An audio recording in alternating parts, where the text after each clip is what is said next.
देखिए next 10 number question कैसे करेंगे, ध्यान पूर्वक देखिए कि इसका गुणनखंडन यदि करना हो तो गुणनखंडन कैसे करेंगे। दिया है कि 27y³ प्लस 125z³, इसका मान बताना है आपको, तो ध्यान पूर्वक देखिए कि इसका मान कैसे करेंगे। 27y को लिखेंगे 3y का होल क्यूब, यदि 3 का घन करेंगे तो 27 आ जाएगा, y³ है। फिर यहाँ पर प्लस 5z का होल क्यूब करेंगे तो 125 आएगा, 125 करेंगे तो आएगा 5 का घन, ठीक है, ZQ है ही।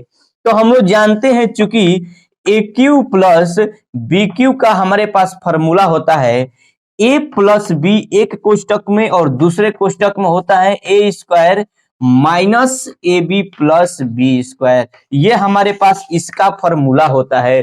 तब हमारे पास A का मान 3y है, A का मान 3y है और B का मान हमारे पास कितना है 5z है, तो इसी मान में हमें बैठा देना है। तो पहले हो जाएगा 3y प्लस 5z एक कोष्टक में लिखेंगे और दूसरे कोष्टक में हम लोग लिखेंगे यहां पर A² यानी कि 3y का वर्ग लिखेंगे माइनस A और B है, तो एक आपके पास 3y है और B के मान हमारे पास कितना है 5z है यहाँ पर, ठीक है, और प्लस B² है, चूंकि 5z का हम लोग यहाँ पर वर्ग करेंगे। नेक्स्ट एक स्टेप आपको बढ़ा देना है, इसको कैसे करेंगे, यहाँ पर 3y प्लस 5z एक कोष्टक में रख देंगे और दूसरे कोष्टक में रखेंगे, 3 का वर्ग क्या हो जाएगा 9y² माइनस 5 3 15 हो जाएगा yz, ठीक है, अब प्लस हो जाएगा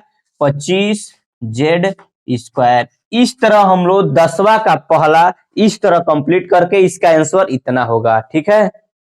10वां का 2 नंबर देखिए कि 10वां का 2 नंबर हम कैसे करेंगे। यहां पर दिया है कि 64m³ माइनस 343n³, इसका गुणनखंडन करना है, तो यह भी एक फॉर्मूला है। ध्यान पूर्वक देखिए कि हम लोग इसको किस फॉर्मूले पर करेंगे, समझ में आ रहा है ना।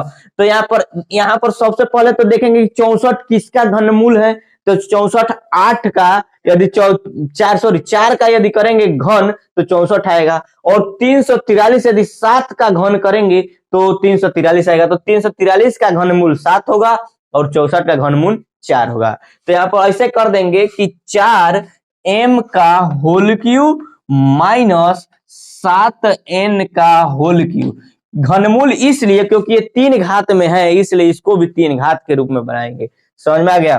तब हमारे पास यह एक फॉर्मूला होगा AQ माइनस BQ का, क्योंकि इसके साथ A से तुलना करेंगे और इसको B से तुलना करेंगे, तो A माइनस B के होल क्यूब का फॉर्मूला होता है A प्लस B एक कोष्टक में, दूसरे कोष्टक में होता है A² माइनस AB प्लस क्या होगा B², ठीक है। A माइनस B का होल क्यूब का फॉर्मूला होता है A प्लस B, दूसरे कोष्टक में हो जाएगा A² minus AB plus B²। अगर यहां पर माइनस करेंगे तो यहां पर प्लस होगा, लेकिन अगर यहां माइनस करेंगे तो यहां पर प्लस करना पड़ेगा, समझ में आ रहा है ना बात। लेकिन हम लोग A माइनस B के करेंगे तो यहाँ पर माइनस भी कर लेंगे, ठीक है, क्योंकि माइनस वाले में सीधे माइनस करेंगे और यहाँ पर प्लस, इस तरह भी करेंगे तो हो जाएगा, समझ में आ रहा है।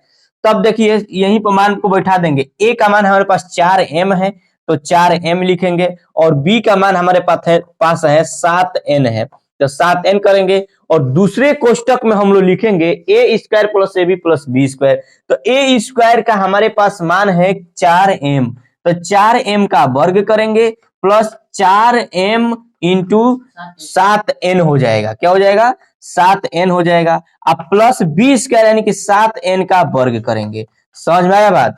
तब यहां से नेक्स्ट स्टेप में एक स्टेप बढ़ाएंगे, 4m माइनस 7n एक कोष्टक में और दूसरे कोष्टक में हो जाएगा 4 चौका 16m² प्लस 7 चौका 28m होगा और प्लस 7 7 49n² होगा। इस तरह हम लोग क्वेश्चन नंबर 10वां का दूसरा कंप्लीट कर दिए हैं, ठीक है, तो इस तरह इसका आंसर हो जाएगा, ठीक है। अब नेक्स्ट क्वेश्चन देखिए,